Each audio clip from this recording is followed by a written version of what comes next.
في معانا طلبة دلوقتي.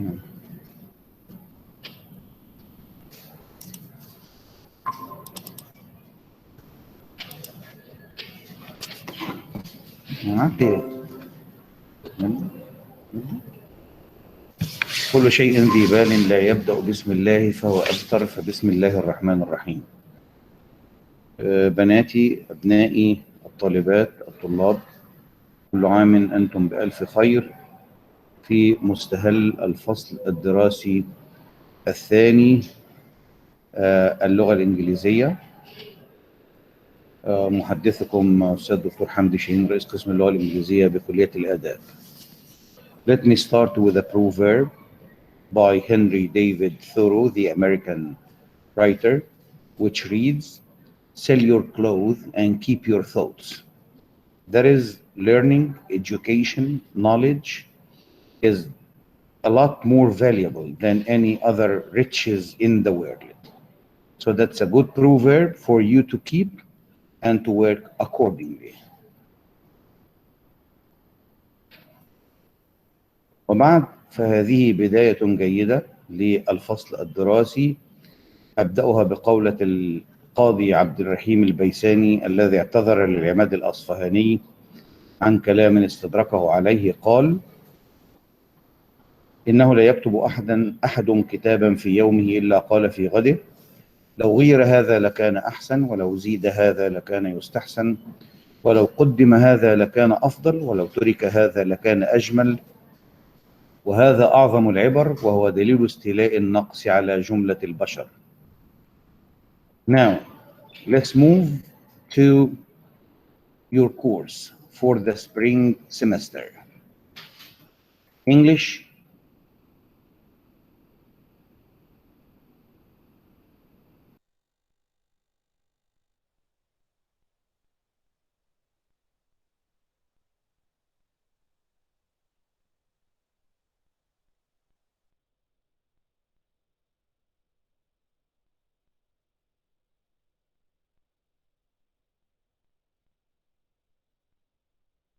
creativity. So you have to bear in mind that you should be a creative person.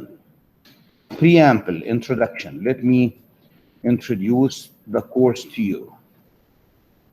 This course is for students of English.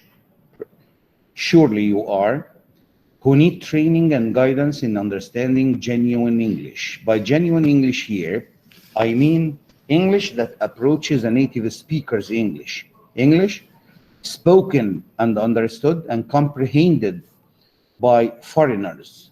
Because when natives speak, they speak differently than foreign learners. So you have to keep in mind that you should learn what we call genuine English, or spoken and written genuine English.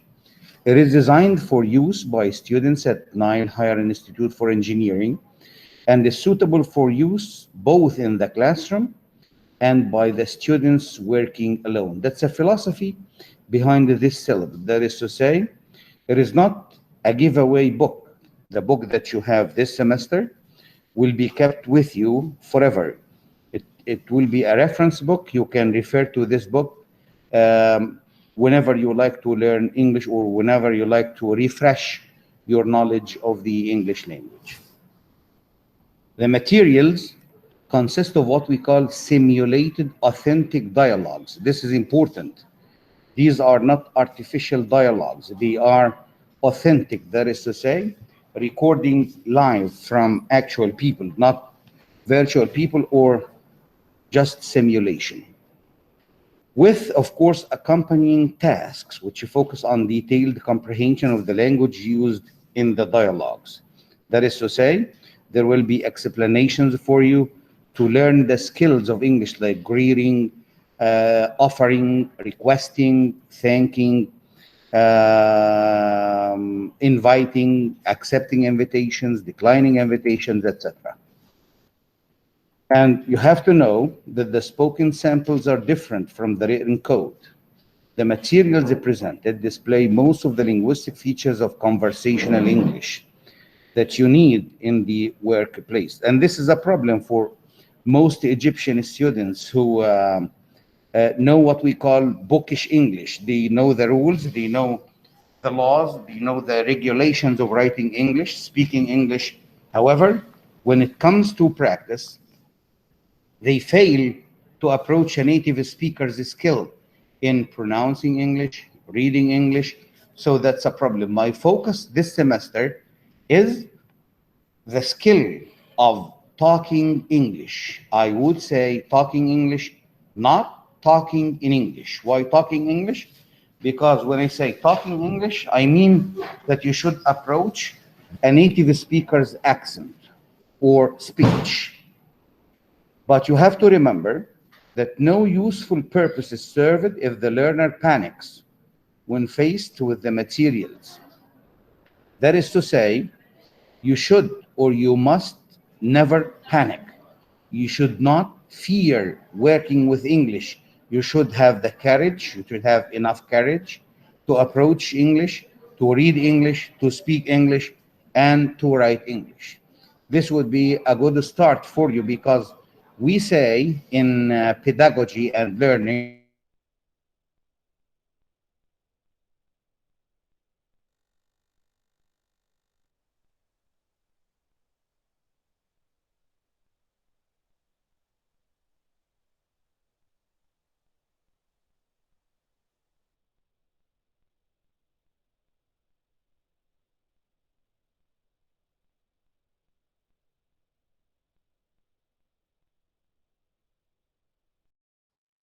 use to you and to your colleagues.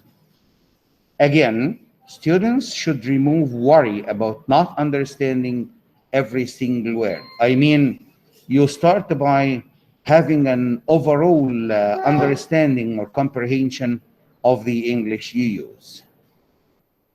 I'd like to start this course by revising what we have done before, because we're going to need some linguistic phenomena when we go into the course of this semester.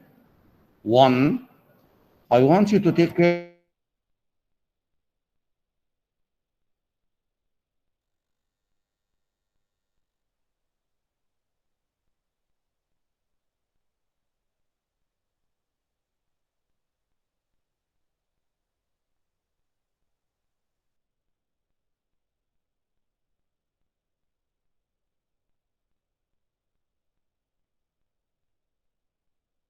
particular verbs are called in syntax modals. That is to say, they can express moods or attitudes.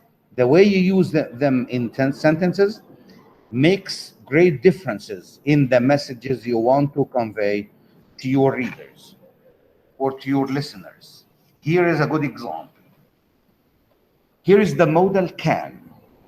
We have 6 sentences here in this slide. If you look at the 6 sentences, you will find that the verb can repeated in these six sentences. However, it is commonly known that the verb can is a verb that expresses ability. No, in these sentences, it has 6 different expressions. One, if you consider sentence 1, I can speak English. What is the mood here? The mood or attitude of the speaker here is to express ability. However, in the second sentence, can I go to the cinema? The speaker here is not actually expressing ability. No, he's asking for permission. Can I go to the cinema? Can I have the permission to go? So we differentiate between can of the first sentence, which expresses ability, and the can in the second sentence, which means permission. 3, in sentence 3, the speaker says, can you wait a moment, please? By can you wait a moment, please, that's a polite request. Polite request. In English, we use questions to express politeness in a speech. So the verb can, the mood of the verb can in sentence number 3 is request. 4, I can lend you my car till tomorrow. I can lend you my car till tomorrow. Here the speaker is making an offer, is making a good offer to his or her friend by offering to lend his or her car till tomorrow. So again, that's a different mood or attitude. Sentence 5, suggestion. Probably a brother or a sister talking to her brothers or to his brothers or sisters. Can we visit grandma at the weekend? The question here does not express ability or an offer. No, it is a suggestion. The speaker here suggests that he and his brothers or sisters can visit their grandma the next weekend. Sentence 6, it can get very hot in Arizona. By using can here in sentence 6, the speaker means it is possible for it to rain in Arizona. To wrap up, let me wrap up for you. As you have seen, the verb can, which is commonly known to you all as a verb of ability, can express different moods or attitudes. To sum up, again, I can speak English expresses ability. Can I go to the cinema expresses permission. Can you wait a moment, please? Expresses request. I can lend you my car till tomorrow expresses an offer. Can we visit grandma at the weekend expresses a suggestion. And it can get very hot in Arizona expresses a possibility. Again, we're going to need, for the next semester, we're going to need a differentiation between the two main varieties of standard English. Basically, British English and American English. So when we say differences between two varieties of a language or two standards of a language or even two dialects, we refer to levels, because languages, standards, varieties, dialects differ at certain levels. Level 1 is lexis. I mean the level of words. Level 2 is grammar, the level of grammatical structures. Level 3 is pragmatics, and level 4 is pronunciation. There are slight differences or maybe great differences among standards, among varieties, among dialects of any language. The most famous varieties of English are American and British English. Maybe American is growing more common and more famous because of the high American technology, because of the Hollywood and the American movies, and because America leads scientific research in the world, and maybe because they own even the server of the internet. Let me start by giving some examples, some lexical variations. When we say lexical variations, I mean variations or differences at word level. 1, antenna, aerial. Aerial is a word that is known in Arabic. Most people in Arabic know the word aerial. 2, fall, autumn. Your first semester is known as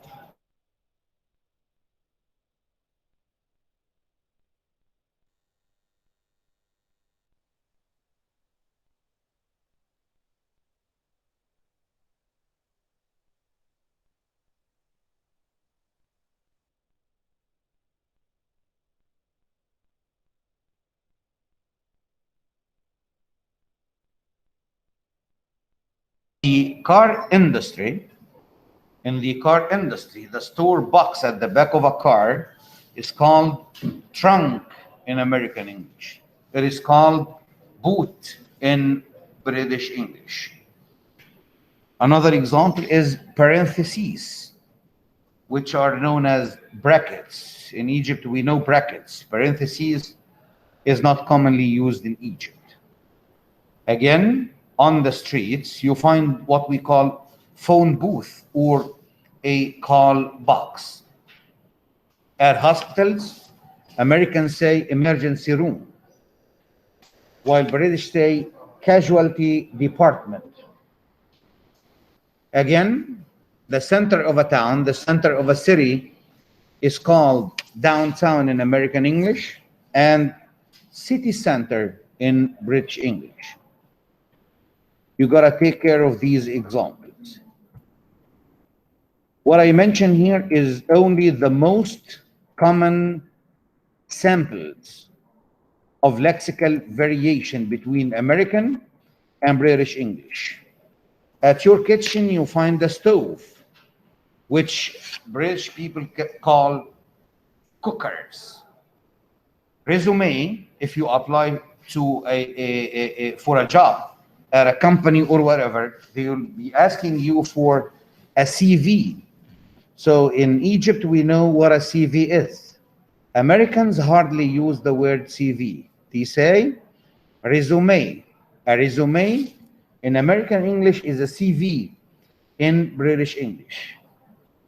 When we have roadworks, some road constructions, they usually change the road, what we call detour or diversion.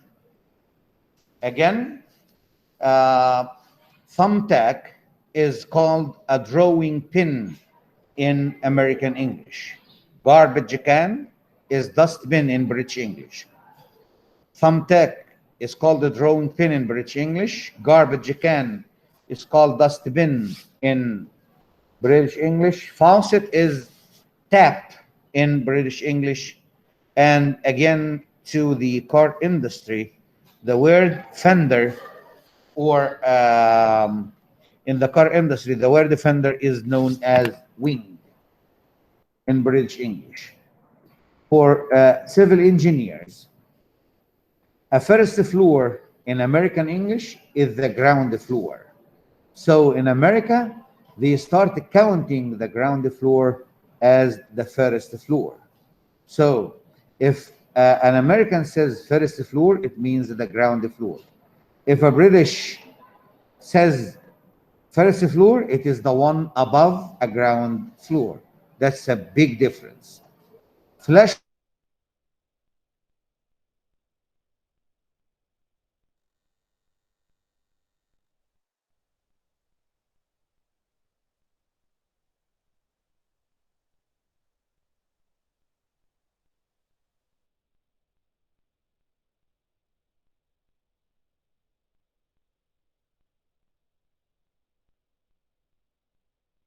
games, while British play matches. Match is well known in Egypt, more famous than the word game.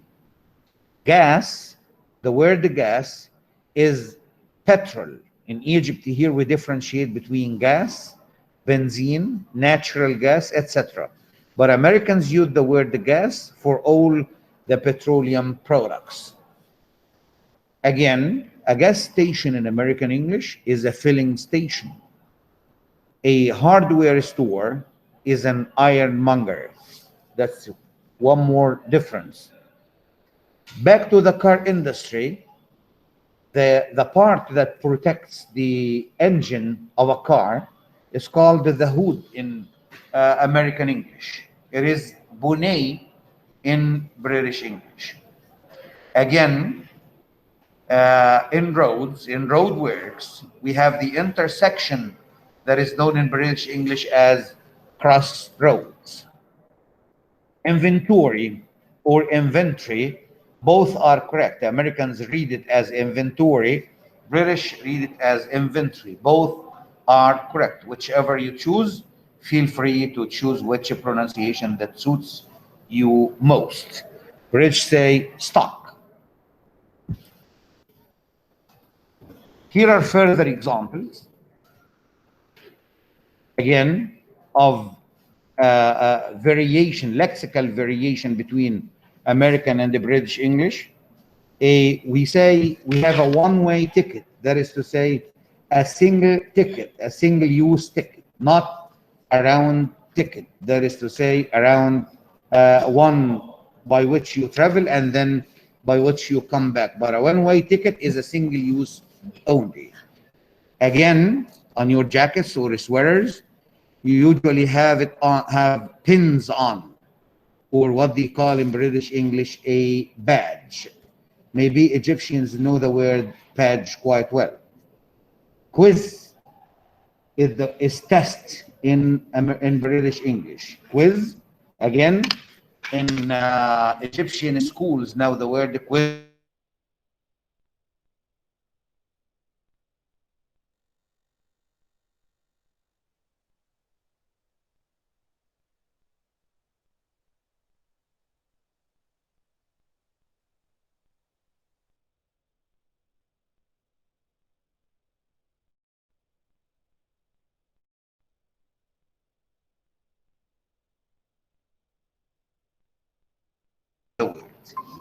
semester is term. Semester is term.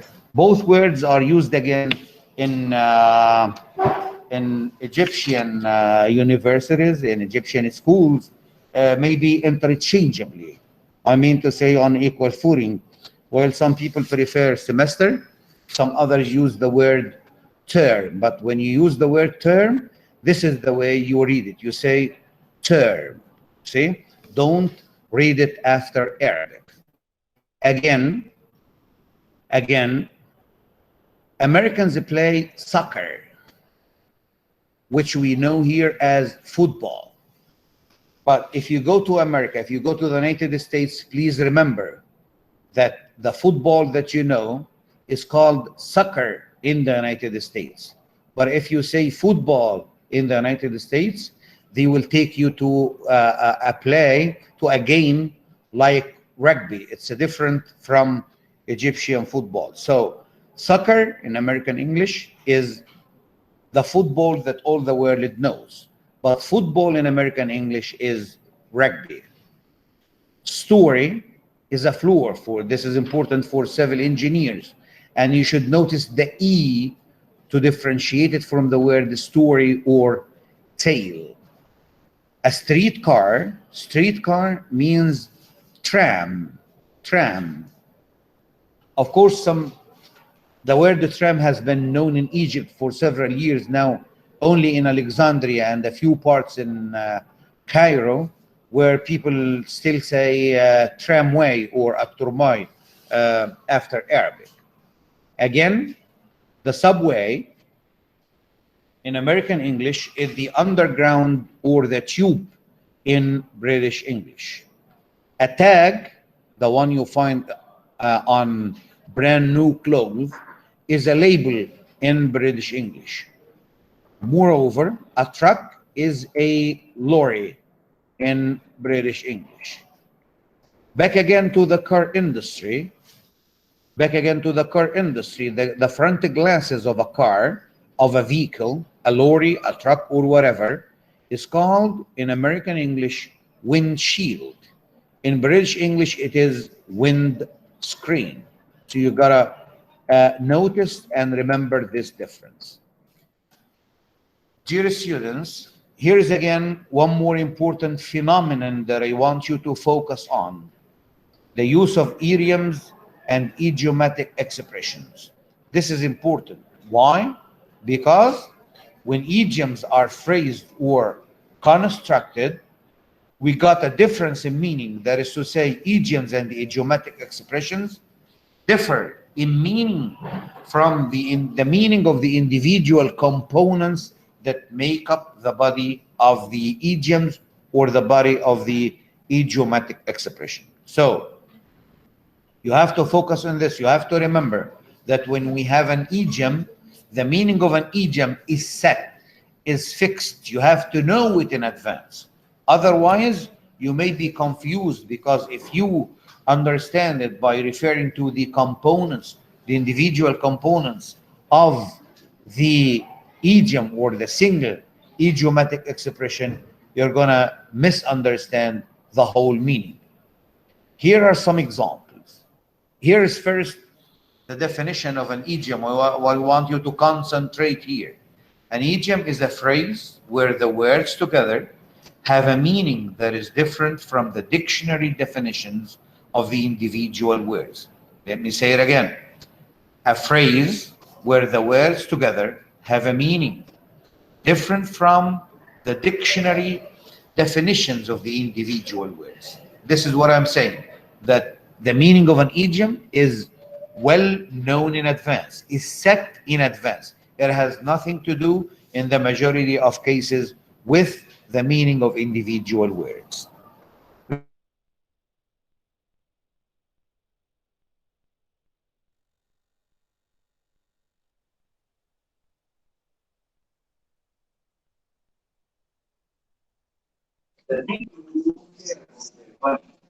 Excuse me, doctor.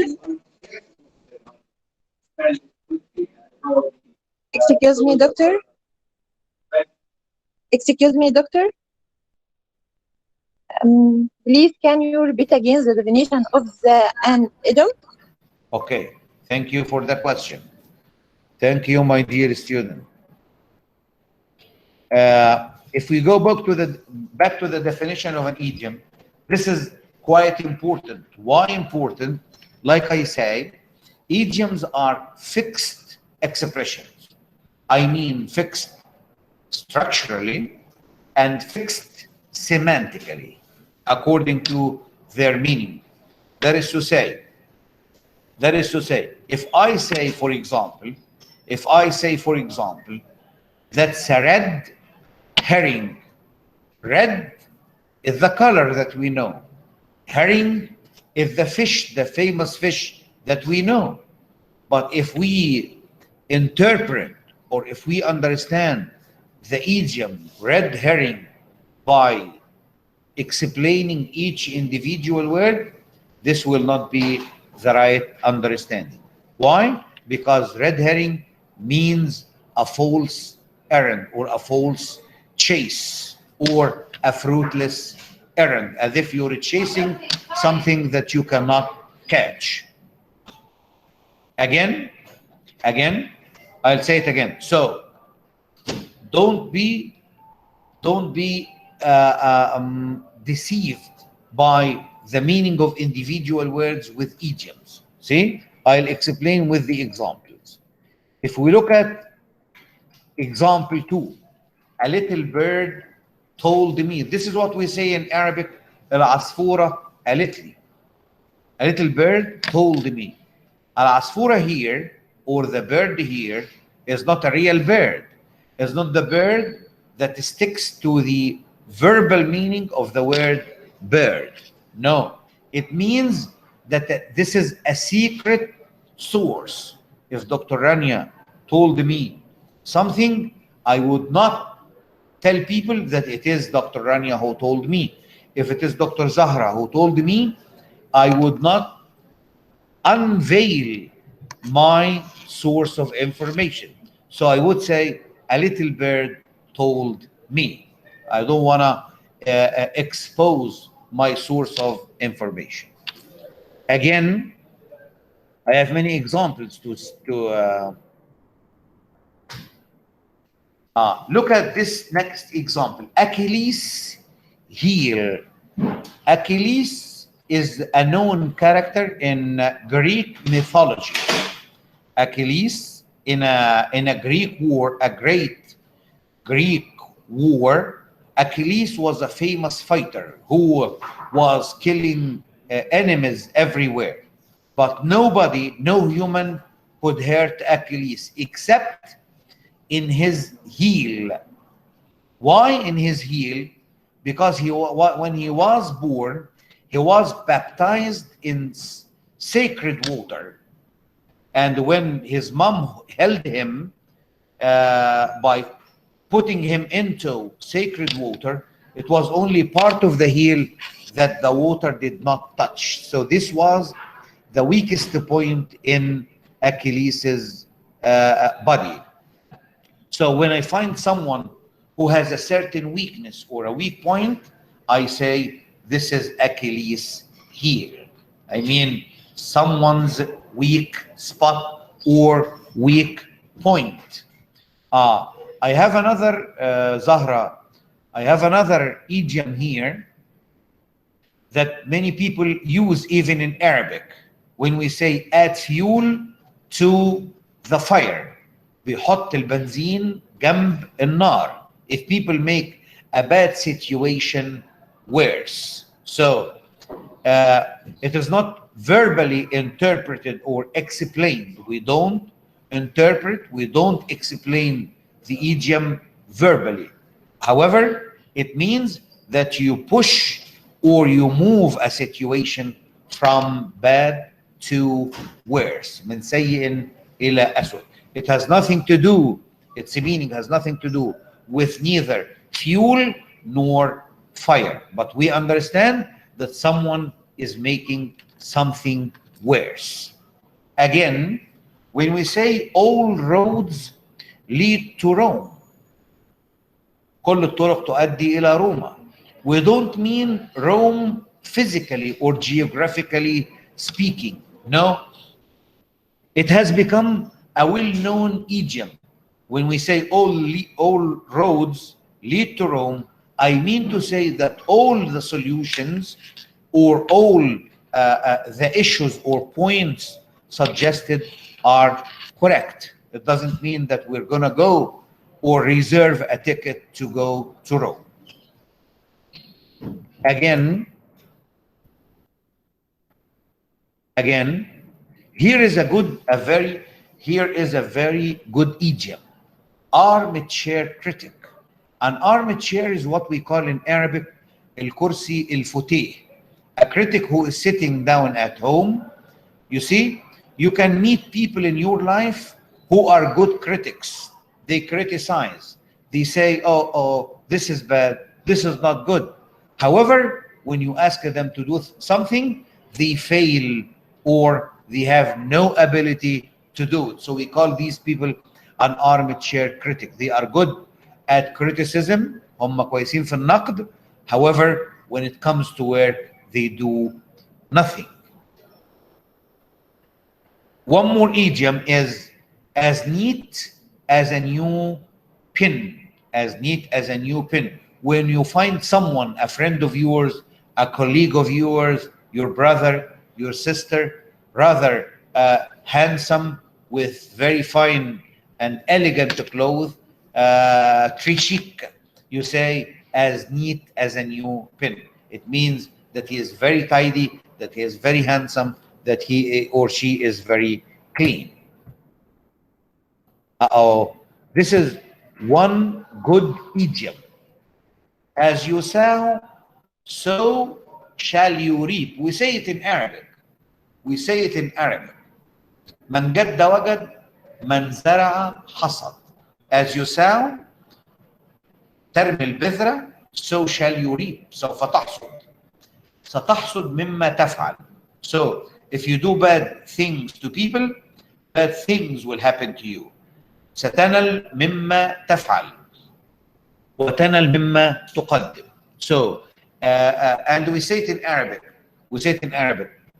مقولة جميلة جدا على as you sow so shall you reap. بنقول إن زرعت حبة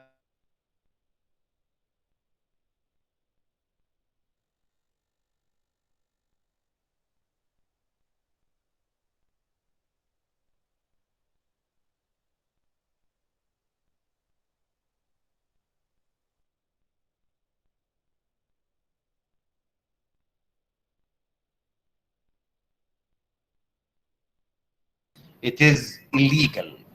أي شيء مخالف للقانون بنقول عليه below the belt. بنقول ضربة تحت.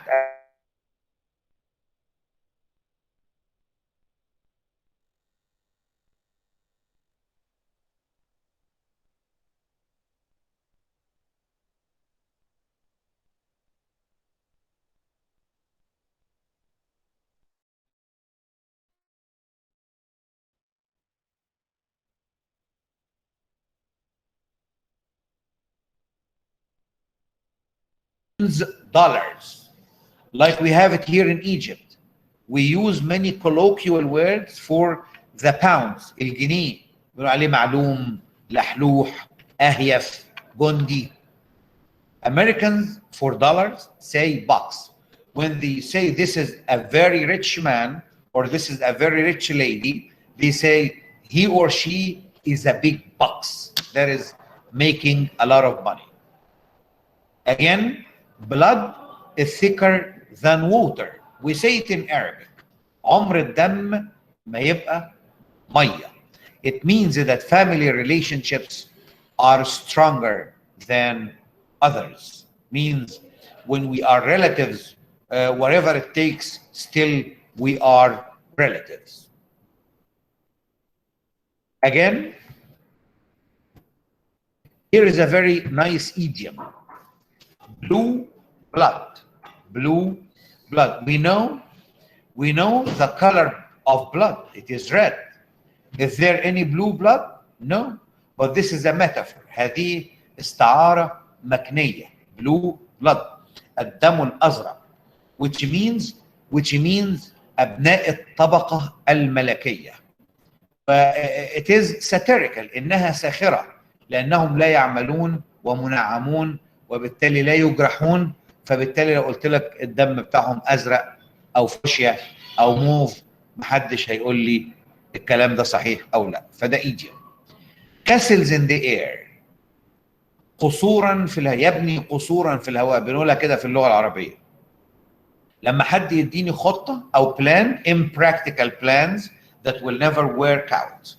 أي حاجة نظرية بحتة لا تقبل التطبيق، أو عادة مثلا لو في اتنين بيتكلموا مع بعض وبيحلموا حلم خارج التطبيق بنقول يبني قصورا في الهواء أو build castles in the air.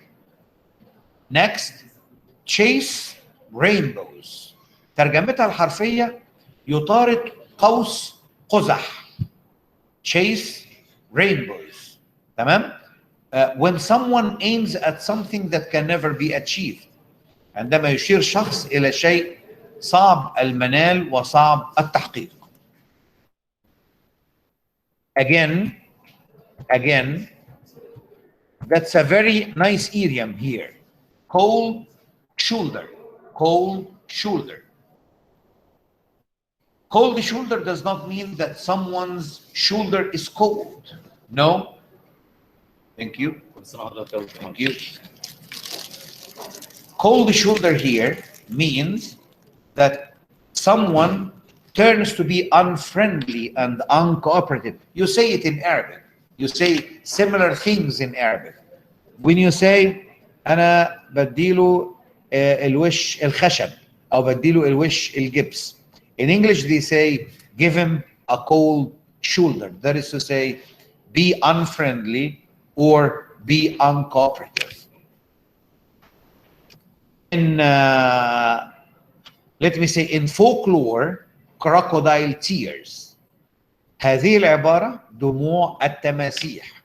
كل الاحترام للمرأة وهي أمي وأختي وحبيبتي وكل شيء جميل في الحياة، لكن في التراث الشعبي تعرف crocodile tears دموع التماسيح بدموع المرأة. وأنا معترض على هذه المقولة، لكنها مصطلح موجود بهذا الشكل ومعناها يعني affected, tears affected by something. لأن احنا نعرف في علم البيولوجي انه التيرز او الزولوجي يعني التيرز الكروكودايلز التماسيح هي الحيوان الذي لا يبكي ابدا. برضو بنقول doldrums. ده تعبير someone in the doldrums، يعني الشخص لما يكون محبط يعني يكون في أسوأ الحالات.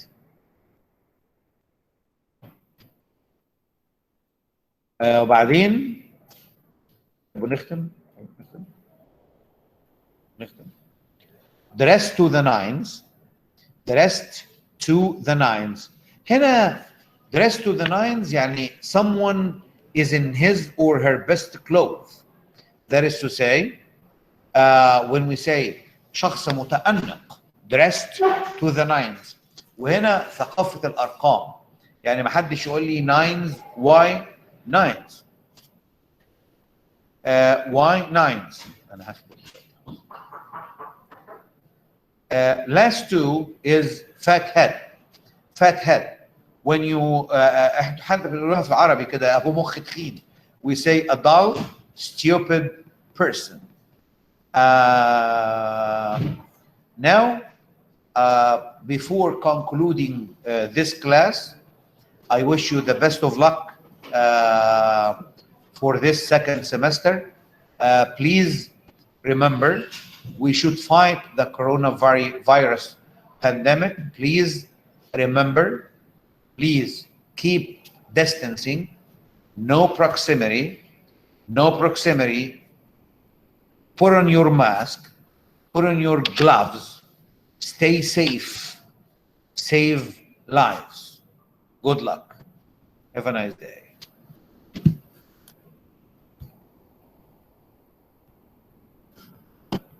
قلنا ايه؟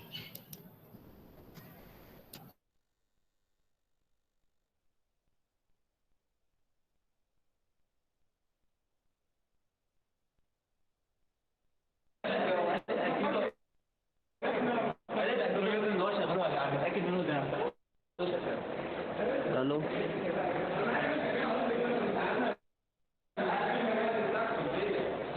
اللي داخل من الطلبه يرد يا جدعان، ما ينفعش كده، منشفينها ليه؟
بي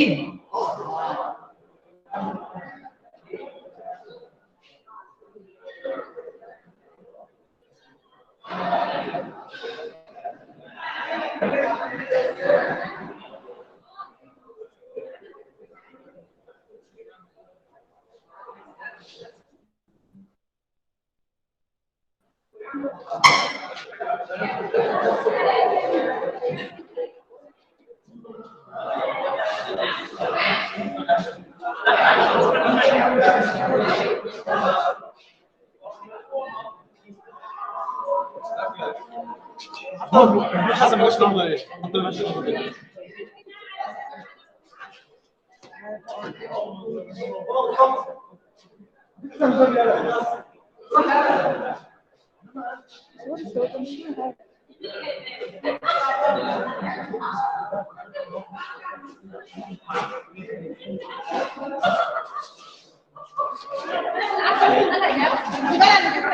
ان شاء الله تدخلوا العدد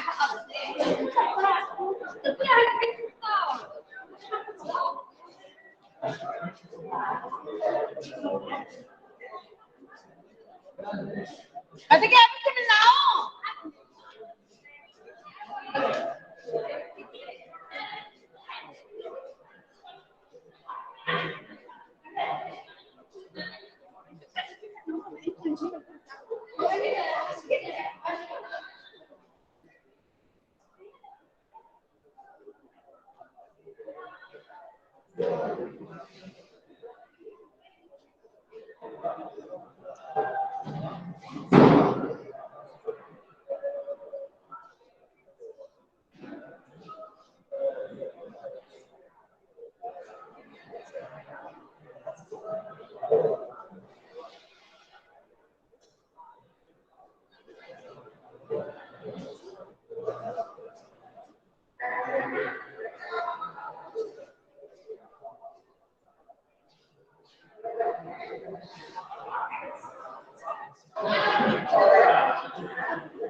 هو في الوقت بتاع حضرتك الإنجليزي الصح بتاع بتغرسي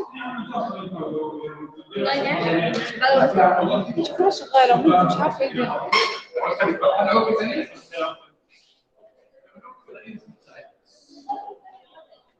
ها؟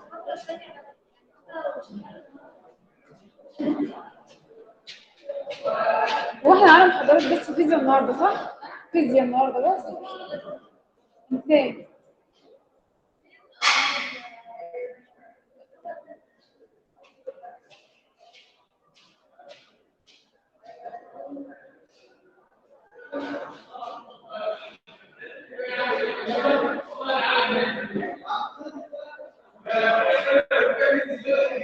عنده ماشي.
لو انا عملت اللي انت بتفكر فيه قبل المحاضرة.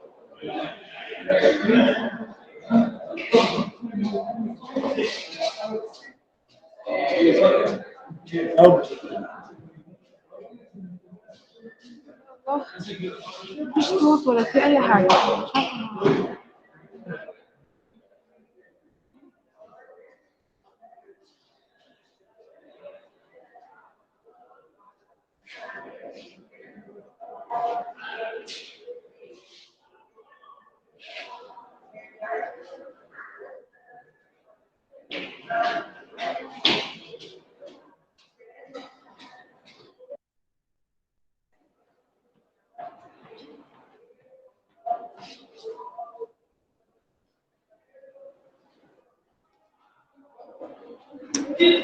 استغفر الله.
عشان نفتح بره.